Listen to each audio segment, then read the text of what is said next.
তোমরা সবাই জানো যে রিসেন্টলি একটা ইনসিডেন্ট আমাদের সারা ভারতের মধ্যে একটা আলোড়ন ফেলে দিয়েছে। সেই ইনসিডেন্টটা আর কিছু নয়, একটা প্লেন ক্র্যাশ, একটা প্লেনের ধ্বংস হয়ে যাওয়া, যেটা আহমেদাবাদে ঘটেছে। এখন আমাদের মধ্যে আমরা যারা রিপোর্ট রাইটিং লিখি তাদের জন্য এই ক্লাসটা, কারণ আমি এই ক্লাসটাতে একটা রিপোর্ট রাইটিং লিখব এই বিষয়টার উপরেই, Ahmedabad plane crash incident or accident. এখন অনেকের মধ্যে একটা প্রশ্ন জাগে যে এবছর কি মাধ্যমিক পরীক্ষায় এই কোশ্চেনটা আসতে পারে। দেখো, তোমাদের রিপোর্ট রাইটিং নিয়ে বা সাজেশনস অনেকে তোমাদেরকে দিয়ে থাকে, যারা বলে থাকে এটা পড়বে এটা পড়বে না। আমার মনে হয় মাধ্যমিকে সেভাবে সাজেশনের কোনো জায়গা আছে বলে তো মনে হয় না। আর যদি রিপোর্ট রাইটিং পড়ে যায় বা যদি এই রিপোর্টটাই পড়ে, তাহলে আমি লিখবো কিভাবে? এক কথায় আমি খুব সহজভাবে কিভাবে একটা রিপোর্ট লিখবো, এটা আমার কাছে চ্যালেঞ্জের বিষয়। আর আরো সবথেকে বড় চ্যালেঞ্জ হচ্ছে যদি বলা হয় তোমাকে যে একটা প্লেন ক্র্যাশের উপরে, একটা এরোপ্লেন অ্যাক্সিডেন্টের উপরে তুমি রিপোর্ট কিভাবে লিখবে। এটা শুধুমাত্র মাধ্যমিক নয়, এটা যারা ক্লাস 9-এ পড়ছো, যারা ক্লাস 8-এ পড়ছো, যারা বিভিন্ন কম্পিটিটিভ এক্সামে আপনারা পরীক্ষা দিচ্ছেন, প্রত্যেকের জন্য এই রিপোর্টটা কিন্তু অত্যন্ত গুরুত্বপূর্ণ। এবং যার জন্য আমি পয়েন্ট তৈরি করেছি, সেই পয়েন্টগুলো ফলো করে করে সেন্টেন্স তৈরি করেছি। সেই সেন্টেন্সগুলো কিভাবে তৈরি করেছি, কিভাবে সহজভাবে লিখবো, এই সমস্ত ব্যাপারটা আজকের ক্লাসে আলোচনা করব এবং ফাইনাল একটা প্রিপারেশনস নেব, ফাইনাল একটা রিপোর্ট লিখব এই plane crash, Ahmedabad plane crash বা আহমেদাবাদ প্লেন অ্যাক্সিডেন্টের উপরে। এখন সেটার জন্য প্রথমে আমাকে পয়েন্টস গুলো দেখে নিতে হবে এবং তারপর সেই পয়েন্ট মানে মূল ঘটনাটা কি সেই বিষয়টা তো আমাদের জানতে হবে না, মানে পয়েন্ট অনুযায়ী সেটা বিশ্লেষণ করব এবং তারপর সেন্টেন্স প্রিপারেশনস করব। So welcome to English Edition channel. Today's class is on the report writing on Ahmedabad plane incident or plane crash or plane accident.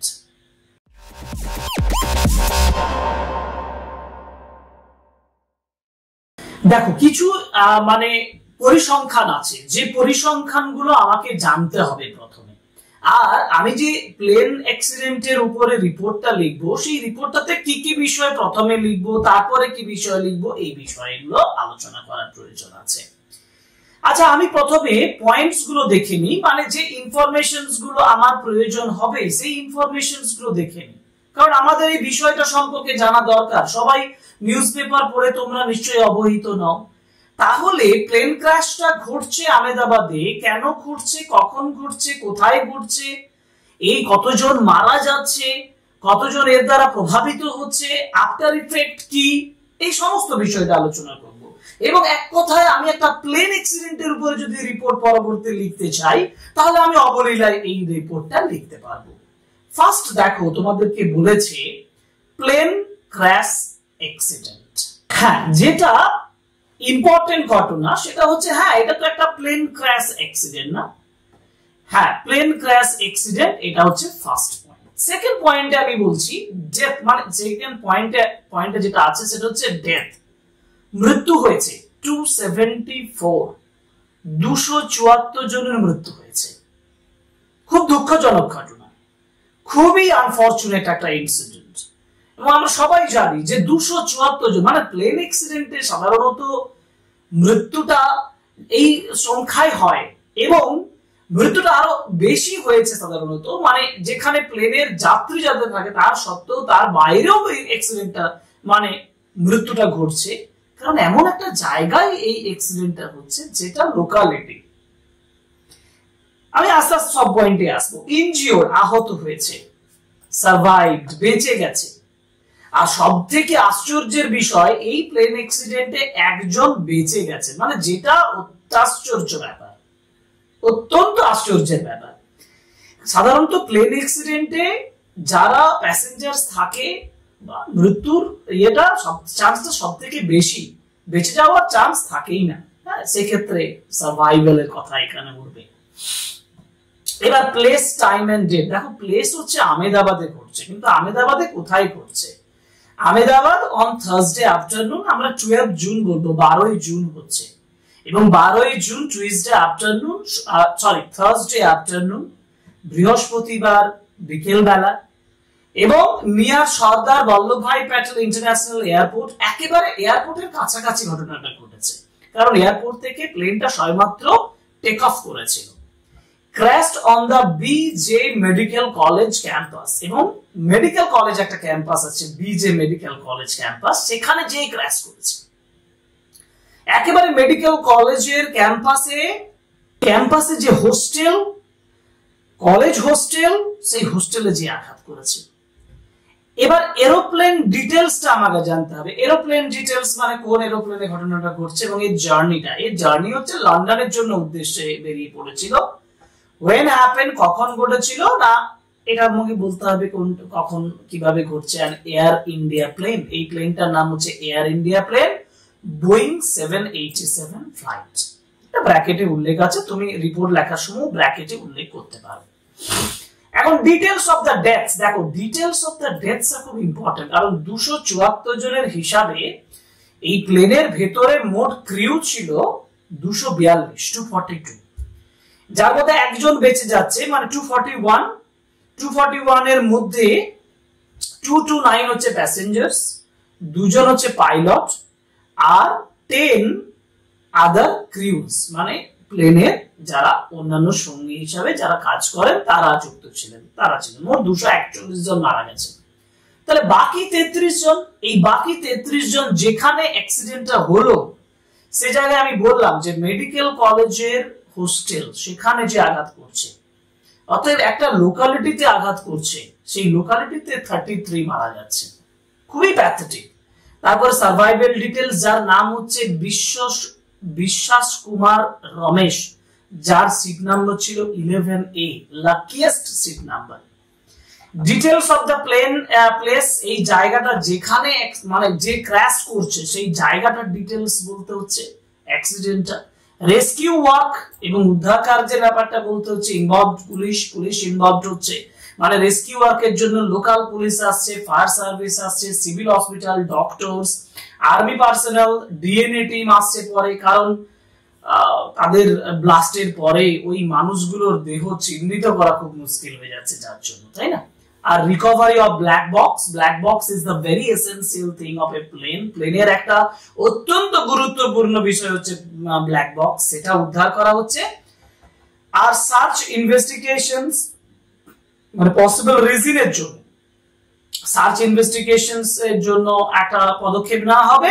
Condolence from prime মিনিস্টারের কাছ থেকে একটা শোক বার্তা, আর এক্সগ্রেশিয়া ফ্রম এয়ার ইন্ডিয়া কোম্পানির কাছ থেকে যে ক্ষতিপূরণ, সেটা। এই হচ্ছে পয়েন্টস। আমি পয়েন্টস গুলোকে ডান দিকে রাখবো, আর ডান দিকে রাখা পয়েন্টস গুলো দেখে দেখে আমি একটি করে সেন্টেন্স সাজিয়ে তৈরি করে দেবো। একেবারে বুঝিয়ে বলবো, সিম্পল ভাবে বলবো, তোমার পক্ষে লেখা সুবিধা হবে। আমি বলছি এটা যে কোনো ধরনের রাইটিং এর ক্ষেত্রে এটা লিখলে তুমি মানে 100% মার্কস পাবে।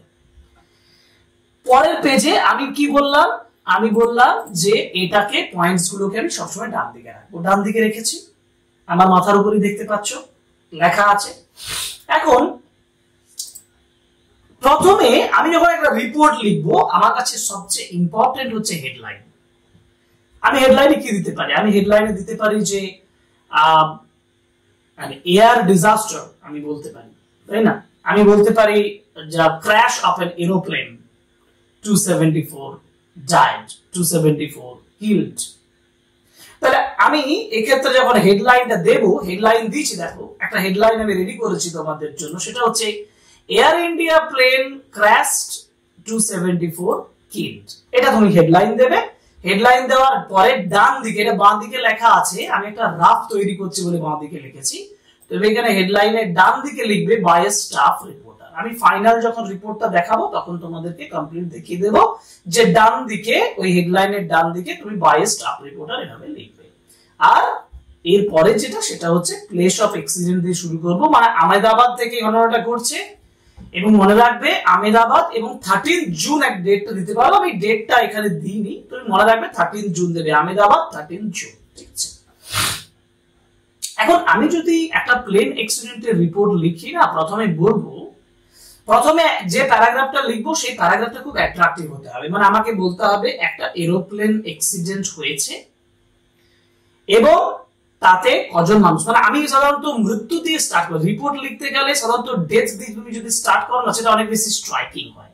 আমি বলবো 274 পার্সনস ওয়্যার কিল্ড, এইভাবে 274 persons wire killed.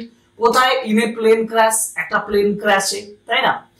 That happened, যেটা ঘটেছে কোথায় না, ইন আহমেদাবাদ, বা আমি বলতে পারি near Sardar Vallabhbhai Patel international airport. কবে? বৃহস্পতিবার হচ্ছে, অন থার্সডে আফটারনুন। এই কথাটা দিয়ে শুরু করব। আমি সেন্টেন্সটা দেখো বলছি, যেটা বললাম আহমেদাবাদ দিয়ে শুরু করলাম। আমি কথাটা শুরু করছি ট্র্যাজিক্যালি। তুমি ট্র্যাজিক্যালি ব্যবহার নাও করতে পারো। ট্র্যাজিক্যালি 274 people were killed, যেটা দিয়ে শুরু হচ্ছে 274 people were killed, 274 জন মানুষ মারা গেছেন। 274 people were killed in a plane crash, একটি প্লেন ক্র্যাশে, that happened, যেটা ঘটেছে, near Sardar Vallabhbhai Patel international airport in Ahmedabad on Thursday afternoon। দেখো সিম্পল ভাবে আমি সেন্টেন্সগুলো লিখেছি যে ট্র্যাজিক্যালি 274 people were killed, 270 people were killed in a plane crash, একটি প্লেন ক্র্যাশে, that happened, যেটা ঘটেছে, near Sardar Vallabhbhai Patel international airport, Sardar Vallabhbhai Patel international এয়ারপোর্টের কাছে, ইন আহমেদাবাদ, আহমেদাবাদে, on Thursday afternoon। এটা স্ট্রাইকিং একটা বিগিনিং। এবার আমি একটা ডিটেইলস দিয়ে লিখবো। আমি কি বলেছিলাম? আমি বলেছিলাম যে এখানে প্রথমে ডেট বলে দিলাম, কিসে হয়েছে সেটা বলে দিলাম, প্লেস বলে দিলাম, টাইম বলে দিলাম। এটা বলার পরে এই যে আমি একটু আগে কথাটা বলেছিলাম যে প্লেন ডিটেইলস, এই যে দেখো যেখানে একটা পয়েন্টস আছে এরোপ্লেন ডিটেইলস। এরোপ্লেন ডিটেইলসে কি বলা হচ্ছে? এরোপ্লেন ডিটেইলসে বলা হচ্ছে an Air India plane Boeing 787 flight, আর এর জার্নিটা কোথায় ছিল? লন্ডন বাউন্ড ছিল। আমি সেন্টেন্সটা লিখবো এইভাবে যে অ্যাকর্ডিং টু প্রিলিমিনারি রিপোর্ট, মানে প্রাথমিক রিপোর্ট অনুযায়ী, according to the preliminary report, এই কথাটা দিয়ে তুমি শুরু করো এবং ওই ডিটেইলস যেটা দিতে বললাম সেই ডিটেইলস দাও যে an এয়ার ইন্ডিয়া প্লেন, এই যে বলেছে দেখো an এয়ার ইন্ডিয়া প্লেন, ব্র্যাকেটে লিখছি বোয়িং, ওই যে নামটা বোয়িং 787 ফ্লাইট। তাহলে রিপোর্ট অনুযায়ী, প্রিলিমিনারি রিপোর্ট অনুযায়ী, according to the preliminary report, মানে প্রাথমিক রিপোর্ট অনুযায়ী, an এয়ার ইন্ডিয়া প্লেন, একটি Air India plane, Boeing 787 flight, যেটার নাম হচ্ছে Boeing 787 flight, which was bound for London। তুমি বলতেই পারো bound for London, ed participle দিয়ে, মানে past participle দিয়ে, bound for London, ক্র্যাশ করে গেছে, crashed on the, কোথায় ক্র্যাশ করছে? on the BJ medical college campus, on the BJ medical college campus, shortly after take-off এর খুব অল্প সময়ের মধ্যে। আমি ফার্স্ট প্যারাগ্রাফে যখন রিপোর্টটা লিখছি, ফার্স্ট প্যারাগ্রাফে আমি তোমাকে বলছি একটা প্লেন ক্র্যাশ হয়েছে, কতজন মানুষ মারা গেছে, কোথায় হয়েছে এবং কখন হয়েছে। সেকেন্ড প্যারাগ্রাফে এসে ওইটারই আমি একটু ডিটেইলস দিচ্ছি, যেটা আমি রিপোর্ট অনুযায়ী বলছি যে অ্যাকর্ডিং টু প্রিলিমিনারি রিপোর্ট অনুযায়ী, এবার প্লেনের ডিটেইলসটা দিচ্ছি, an এয়ার ইন্ডিয়া প্লেন ব্র্যাকেটে Boeing 787 flight which was bound for London, যেটা লন্ডনের জন্য বাউন্ড ছিল, crashed ভেঙে পড়ছে, কোথায়? on BJ medical college campus, BJ medical college ক্যাম্পাসের উপরে, shortly after take-off এর অল্প সময় পরে। এই দুটো প্যারাগ্রাফ যদি তুমি প্রথমে ব্যবহার করো না, তাহলে তোমার এই রিপোর্টের যে স্ট্রাইকিং যে জায়গাটা সেটা মেইনটেইন থাকে। আমি কি ঘটনা বললাম? আমি ডিটেইলস বললাম, আমি প্লেন ক্র্যাশ অ্যাক্সিডেন্টের কথা বললাম, আমি ডেথের কথা বললাম, আমি ইনজিউরড সার্ভাইভের কথাটা বাকি রয়েছে, তাহলে আমি সেই ডিটেইলসে যাব এরপরে। কিন্তু আমি প্লেস বলে দিয়েছি, টাইম বলে দিয়েছি, ডেট বলে দিয়েছি, এই পয়েন্টটাকে আমি পুরোপুরি মেইনটেইন করে দিয়েছি। দেখো এইখান থেকে এই পর্যন্ত আমরা মেইনটেইন করে দিয়েছি। এরপরে আছে details of the death. Details of the death আলোচনা করতে গেলে ইনজিউরডও পাবো, সার্ভাইভডও পাবো। আমি কি লিখবো?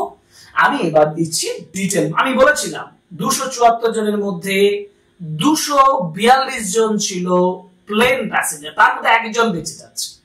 আমি বলেছি among the dead, among the dead মানে মৃতদের মধ্যে, among the dead, among the dead মানে মৃতদের মধ্যে 230 কি ছিল? প্যাসেঞ্জার্স ছিল।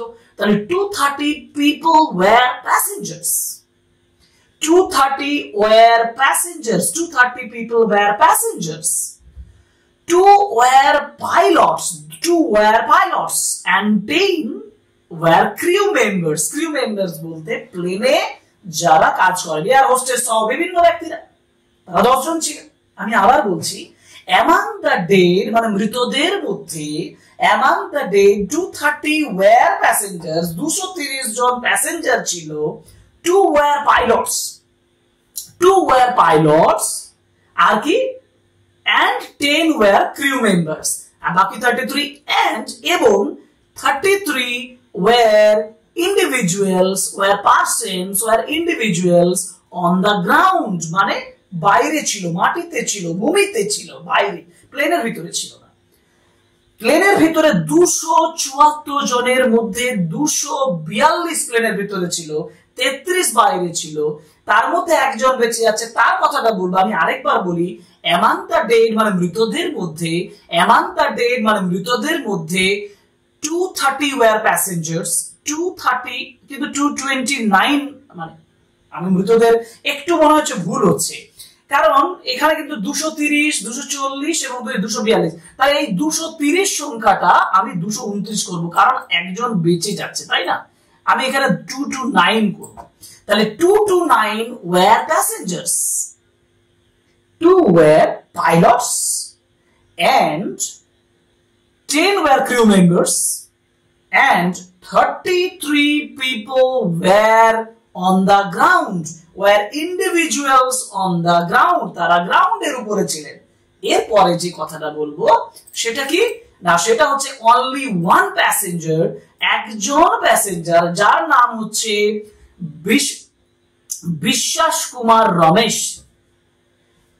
তাহলে only one passenger whose name was বা named দিয়ে বলতে পারি, who was বা named, named, named Biswas Kumar Ramesh in seat number 11A, 11A seat নাম্বারে survived, survived মানে বেঁচে যাচ্ছেন। কি বোঝা গেল? কি দাঁড়ালো? only one passenger, একমাত্র একটি প্যাসেঞ্জার, named যে নামে, কি নামে? বিশ্বাস Kumar Ramesh, named Biswas Kumar Ramesh in the seat number 11A বা in seat 11A survived, survived মানে বেঁচে গিয়েছিলেন। ডেথ ডিটেলস হয়ে গেল। আমি কি পয়েন্টস ব্যবহার করলাম দেখো, আমি death details, details of the deaths বলে দিলাম, কিন্তু আমি তো বলেছিলাম যে এখানে যারা মৃত হয়েছে, যারা গ্রাউন্ডে মারা গেছে, তারা কারা ছিল? মেডিকেল কলেজের হোস্টেলে আঘাত করছে, স্টুডেন্টস থাকবে, কিন্তু এলাকাটা মানে লোকালিটিতে পড়েছে, সেক্ষেত্রে হয়তো তাদের পেরেন্টস ছিল, হয়তো স্টুডেন্টস ছিল, হয়তো লোকাল পিপল ছিল, হয়তো ওয়ার্কার্স ছিল। এই কথার উপরে আমি একটা সেন্টেন্স লিখবো। চলো পরের যে এটা সাজিয়ে দিই, আমি লিখবো যে then on the ground victims were, victims মানে যারা শিকার হয়েছে, and the on ground victims, the on ground victims, দ্বারা কেন দিচ্ছি নির্দিষ্ট ভাবে বলছি, on ground এ যারা victims হয়েছে, the on ground victims, the on ground victims were probably, সম্ভবত were probably doctors, students, staff, their families or other from nearby Meghaninagar area. Meghaninagar area, এই এরিয়াটা তার নাম ছিল। এই মেঘানীনগর এরিয়ার কাছাকাছি কোনো ব্যক্তি হতে পারে। দেখো এই সেন্টেন্সটা তুমি যদি বলো মনে করো যে আমি এটা লিখবো না, তুমি নাও লিখতে পারো, কিন্তু যারা স্ট্যান্ডার্ড ওয়েতে একটা হাই মার্কসের জন্য লিখতে যাবে তাদের কাছে এই সেন্টেন্সটা কিন্তু ইম্পর্টেন্ট। তারা বলতে পারো যে যে সকল মানুষেরা অন গ্রাউন্ড ভিকটিমস ছিল, the on-ground victims were probably সম্ভবত students, teachers, staff, their families, or others from the nearby Meghalinagar area. তাই না? তাহলে এই পয়েন্টটা ব্যবহার করার পরে যেটা আমি সার্ভাইভাল ডিটেইলস বলে দিয়েছি, দেখো সার্ভাইভাল ডিটেইলস বলা হয়ে গেছে, ডিটেইলস অফ দ্য ডেথস বলা হয়ে গেছে, তাই না? Details of the place and অ্যাক্সিডেন্টও বলা হয়েছে। এবার আমি বলবো রেস্কিউ ওয়ার্ক। দেখো অ্যাক্সিডেন্ট ঘটে গেল, অ্যাক্সিডেন্ট ঘটে যাওয়ার পরে রেস্কিউ অপারেশন স্টার্ট হবে, তাই না? Immediately after the accident, immediately after the crash, এভাবে আমি শুরু করতে পারি। ইমিডিয়েটলি আফটার দ্য অ্যাক্সিডেন্ট মানে অ্যাক্সিডেন্টের পরেই, সঙ্গে সঙ্গে, বা ক্র্যাশও বলতে পারো, অ্যাক্সিডেন্টও বলতে পারো, একটা রেখে দিচ্ছি, ক্র্যাশ কেটে দিচ্ছি। Immediately after the accident, immediately after the crash, local police ছুটে আসছে, ফায়ার সার্ভিস উঠে আসছে, সিভিল হসপিটাল ডক্টররা আসছে, engaged themselves, engage মানে নিযুক্ত করেছিল, engaged themselves, কি বললাম? immediately after the accident, immediately after the crash, local people, local police, fire services, hospital doctors engaged themselves, নিজেদেরকে নিযুক্ত করেছিল in rescue work, উদ্ধার কাজে। আর এখানে না আর্মিদেরকে ডিপ্লয় করা হয়েছে, 130 Indian army personnel were deployed মানে নিযুক্ত করা হয়েছিল। 130 Indian army personnel were deployed, 130 জন ইন্ডিয়ান আর্মি পার্সোনালকে, 130 জন ইন্ডিয়ান আর্মির ব্যক্তিকে ডিপ্লয় করা হয়েছিল, এনগেজড করা হয়েছিল, নিযুক্ত করা হয়েছিল ফর ডেব্রিস ক্লিয়ারেন্স। ডেব্রিস মানে হচ্ছে ধ্বংসাবশেষ পরিষ্কার করার জন্য, and medical aid মানে হচ্ছে মেডিকেল সাহায্যের জন্য, to the injured, আহতদের জন্য। দুটো জিনিস বলা হলো, রেস্কিউ অপারেশনের জন্য সবাই ঝাঁপিয়ে পড়ছে, আর মেডিকেল এইড এবং ডেব্রিস ক্লিয়ারেন্সের জন্য আর্মি পার্সোনাল 130 কে এনগেজ করা হচ্ছে। আরেকটা জিনিস হচ্ছে খুব প্যাথেটিক, যেটা সেটা হচ্ছে most of the bodies were charred to death, অগ্নিদগ্ধ হয়ে মারা গিয়েছিল, and they could not be traced, and for that example যার জন্য DNA team were also employed, DNA টিমকেও এমপ্লয় করা হয়েছিল। আমি সেন্টেন্সটা সহজভাবে লিখেছি, DNA teams were set up, DNA টিমসদেরকেও সেট আপ করা হয়েছিল ফর ভিকটিম আইডেন্টিফিকেশন, যারা মারা গেছে তাদেরকে আইডেন্টিফিকেশনের জন্য, as most of the bodies, যেহেতু বেশিরভাগ বডিজেই were burnt, পুড়ে গিয়েছিল, or were charred, and these were not easily traceable, এগুলোকে চিহ্নিত করা যাচ্ছিল না। Very pathetic. আমি রেস্কিউ ওয়ার্কের উপরে এই প্যারাগ্রাফটা করলাম, রেস্কিউ ওয়ার্ক হয়ে গেল। রেস্কিউ ওয়ার্ক আমি ডিটেইলসে যে রেস্কিউ ওয়ার্কের উপরে যে পয়েন্টসটা ছিল সেটা করলাম, doctors, army personal, DNA team. আমি একটা সেন্টেন্স পাচ্ছি, recovery of the black box. Black box is the very vital things of an aeroplane, and it is very vital for the discovery of the cause or the reasons or anything about the plane crash সম্পর্কে যে কোনো কিছু জানার জন্য black box is very important। আমি লিখবো the officials, যারা অফিশিয়ালসরা ছিলেন তারা rescued the black box successfully, এটা আমি বলবো ইনভেস্টিগেটর, যারা তদন্তকারীরা, investigators recovered the aircraft's black boxes, aircraft's এর ব্ল্যাক বক্স গুলোকে তারা রিকভার করেছেন। ইনভেস্টিগেটরস, তদন্তকারীরা, রিকভার পুনরুদ্ধার করা, দ্য এয়ারক্রাফটস ব্ল্যাক বক্সেস, এয়ারক্রাফটের ব্ল্যাক বক্স গুলোকে উদ্ধার করেছিলেন। This is important. Next point আমরা যাব, search and investigations for possible reason. আচ্ছা, সার্চ এবং ইনভেস্টিগেশনস পসিবল রিজনের জন্য, এটা আমরা একটু ঘুরিয়ে বলবো। আমি বলতে পারবো না, ধরো যদি কোনো রোড অ্যাক্সিডেন্ট হয়ে থাকে, রোড অ্যাক্সিডেন্টে আমি বলতে পারবো যে লোক পুলিশ বলছেন এই কারণে হয়েছে, লোকাল পিপল বলছে এইভাবে হয়েছে। প্লেন অ্যাক্সিডেন্টের রিপোর্ট বলাটা মানে যেখানে রিজনটা বলা, কারণটা বলা অত সোজা নয়। কারণটা আমি বলবো আলোচনার মধ্যে উঠে আসছে, it has been discussed, it is being discussed, এটা ডিসকাসড হচ্ছে বলে আমি লিখেছি যে অ্যাটেনশন, এটা একটু ভালো আইডিয়া দেওয়া হয়েছে, attention is now focused, attention মানে মনোযোগ, অ্যাটেনশন ইজ নাও ফোকাস মানে অ্যাটেনশন এখন ফোকাস করা হচ্ছে, দেওয়া হচ্ছে অন ভেরিয়াস রিজনস, বিভিন্ন রিজনের উপরে, বিভিন্ন রিজনের উপরে অ্যাটেনশন দেওয়া হচ্ছে, হতে পারে অর্ধে, কিন্তু কোনোটাই একেবারে জেনুইন নয়। তাহলে অ্যাটেনশন ইজ নাও ফোকাস মানে মনোযোগ ফোকাস করা হচ্ছে, attention is now focused on কিসের উপরে, on various reasons like possible engine failure, হয়তো ইঞ্জিন ফেলিওর হয়েছে, critical system malfunction, system malfunction মানে সিস্টেমের গন্ডগোল হয়েছে, and also negligence of airline authority অথবা negligence of the airline authority এর negligence, অবহেলা।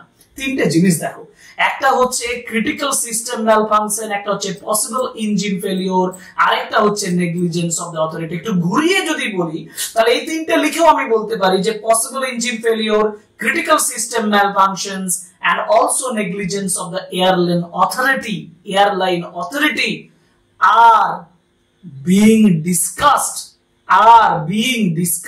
as possible reasons, বা এইটা লিখতে পারো। এর পরের পয়েন্ট মানে হচ্ছে যেটা আমি ওই এক্সপার্টসরা যেটা বলছেন, experts said that the flight was heavily fueled for long haul journey and it made the explosions and far more intense। যারা একটু বাড়তি লিখতে চাও তারা এই সেন্টেন্সটা লিখবে। এক্সপার্টরা বলছেন যে এক্সট্রা প্রচুর হেভি ফুয়েল ছিল, because of its long journey জন্য ফুয়েল ছিল, and that it made the explosions more intense, এটা এক্সপ্লোশনস কে আরো ইন্টেন্স করে তোলে। ঠিক আছে, এটা বলার পরে আমি একেবারে পরের লাস্টের দিকে চলে আসব। মানে আমি যদি লাস্ট এন্ডিং এ আসি না এই সকল রিপোর্টে, যদি আমি একটা প্লেন অ্যাক্সিডেন্টের এন্ডিং রিপোর্টে আসি, রিপোর্টের এন্ডিং এ এসে দুটো জিনিস উল্লেখ করব। একটা হচ্ছে কন্ডোলেন্স, যেটা সারা বিশ্বের, সারা ভারতের যে কোনো উচ্চস্থানীয় যারা উচ্চ পদে আসেন মানুষেরা তারা কিন্তু করবেন। আরেকটা হচ্ছে এক্সগ্রেশিয়া মানে ক্ষতিপূরণ। দুটো জিনিস সিম্পল ভাবে বলে দিচ্ছি দেখো। একটা হচ্ছে condolences from all the corner, সমস্ত কোণ থেকে, সমস্ত পক্ষ থেকে কন্ডোলেন্স করা হচ্ছে, শোকবার্তা প্রকাশ করা হচ্ছে, including the prime minister of India, ভারতবর্ষের প্রাইম মিনিস্টার অফ ইন্ডিয়া সহ ভারতবর্ষের বিভিন্ন কোণ থেকে কন্ডোলেন্স মানে শোকবার্তা প্রকাশ করা হচ্ছে, have been expressed প্রকাশ করা হয়েছে at such unfortunate mishap, এই ধরনের হতভাগ্য মিশাপের প্রতি। ভালোভাবে শুনো, আরেকবার বলছি, condolences from all the corners, সমস্ত কোণ থেকে condolences including the prime minister of India, বিশেষ করে প্রাইম মিনিস্টার অফ ইন্ডিয়া সহ বিভিন্ন কোণ থেকে have been expressed প্রকাশ করা হয়েছে at such unfortunate mishap, হতভাগ্য এই ধরনের দুর্ঘটনার জন্য। এন্ড আরেকটা জিনিস ইনফরমেশন তোমরা অলরেডি জানো যে এয়ার ইন্ডিয়া থেকেও টাটা গ্রুপ যাদের আন্ডার এয়ার ইন্ডিয়া রয়েছে, তারা already 1 crore for each dead persons ফ্যামিলিকে দেওয়ার জন্য অ্যানাউন্সমেন্ট করেছে এক্সগ্রেশিয়া হিসাবে। আমি বলবো an ex-gratia বা it has already been announced, এটা already announce করা হয়েছে, it has already been announced মানে এটা already announce করা হয়েছে that the company will provide, company দেবে 1 crore in ex-gratia বা compensation, oblique দিয়ে বলতে পারো compensation, ক্ষতিপূরণ হিসাবে to the families of the each persons who died in the tragic Air India plane crash। এই tragic Air India plane crash যারা মারা গেছে তাদের জন্য দেবেন। আমি অন্যভাবে বলতে পারি an ex-gratia of 1 crore for each victim of the Air India crash, Air India plane crash has been announced by the company বা Tata Group of Industries and Company বা by Air India authorities, এভাবে আমি বলতে পারি। এটা এখানে যেখানে বলেছি সেটাই, যেটা এখানে বলা আছে সেটা একটু বুঝিয়ে দিই। it has already been announced মানে এটা অলরেডি অ্যানাউন্স করা হয়েছে। It has already been announced that the company will provide 1 crore in ex-gratia or compensation to the families of each persons who died in the tragic Air India plane crash. Tragic Air India plane crash এ যে সকল মানুষ মারা গেছে তাদের প্রত্যেকের জন্য 1 কোটি করে অ্যানাউন্সমেন্ট করা হয়েছে। It has been announced. এই যে পয়েন্টস গুলো দেখো, প্রত্যেকটা এক্স গ্রেশিয়া বলে দিলাম, কন্ডোলেন্সও বলে দিলাম, পয়েন্ট অনুযায়ী এখানে আমি সেন্টেন্স করে দিলাম। আমার সেন্টেন্স প্রিপারেশনস কমপ্লিট হয়ে গেছে। আমি তোমাদেরকে বললাম সেন্টেন্স প্রিপারেশনের পরে আমি কমপ্লিট যে রিপোর্টটা বানাচ্ছি সেই কমপ্লিট রিপোর্টটা আমি তোমাদেরকে একটু স্ট্রাকচারটা দেখাবো, তোমরা পরপর সাজিয়ে এইভাবে রিপোর্টটা বানিয়ে নেবে। চলো রিপোর্টটা একটু দেখিয়ে দিই। রিপোর্টটা যেমন সাজালে এরকম হবে যে an Air India plane crash 274 killed by staff reporter Ahmedabad, ডেটটা আমি বলেছিলাম 30 জুন দিয়ে দেবে, এখানে 30 জুন দেবে, দিয়ে যা যা সেন্টেন্স বলেছি যেভাবে প্যারাগ্রাফ বলা আছে সেইভাবে আমি সেন্টেন্স গুলোকে সাজিয়ে তৈরি করে নিচ্ছি। দেখতে পাচ্ছ সাজিয়ে তৈরি করা হয়ে গেছে। আমি আর সেন্টেন্স গুলো পড়ছি না, যেহেতু অলরেডি ক্লাসটা অনেক লম্বা হয়ে গেছে, বুঝিয়ে দিয়েছি। সেন্টেন্স গুলো পরপর তৈরি করে খাতায় লিখে নাও, তাহলেই তোমাদের এয়ার ইন্ডিয়া প্লেন ক্রাশ 274 কিল এই বিষয়ের উপরে রিপোর্ট কমপ্লিট হয়ে যাবে। তাহলে এই হচ্ছে একটা কমপ্লিট এয়ার ক্র্যাশ, মানে এক কথায় এয়ার অ্যাক্সিডেন্ট বা এরোপ্লেন অ্যাক্সিডেন্টের উপর যদি রিপোর্ট লিখতে চাই, এইভাবে যদি আমি একটা রিপোর্ট সাজিয়ে নিতে পারি, তাহলে আমি যে কোনো সময় যে কোনো একটা রিপোর্ট লিখতে পারবো। একটা প্লেন অ্যাক্সিডেন্টের রিপোর্ট যে কোনো সময় অবলীলায় লিখে দেব। অন্য যে কোনো বিষয় অন্য কোনো সময় যখন ঘটনাটা ঘটবে সেই ঘটনার রিজন ছাড়া বাকি স্ট্রাকচারালি অনেকটা একই রকম, এটা আশা করি তোমরা বুঝতে পারলে। আশা করি ক্লাসটা ভালো লেগেছে। যদি ভালো লেগেছে তাহলে অবশ্যই সাবস্ক্রাইব করবে আমাদের চ্যানেল, লাইক করবে, কমেন্ট করবে, শেয়ার করবে আমাদের ভিডিও। আর আরো আমাদের হেল্প পেতে গেলে অবশ্যই আমাদের সঙ্গে থাকবে। আজকের ক্লাসটা এই পর্যন্তই। Thank you very much.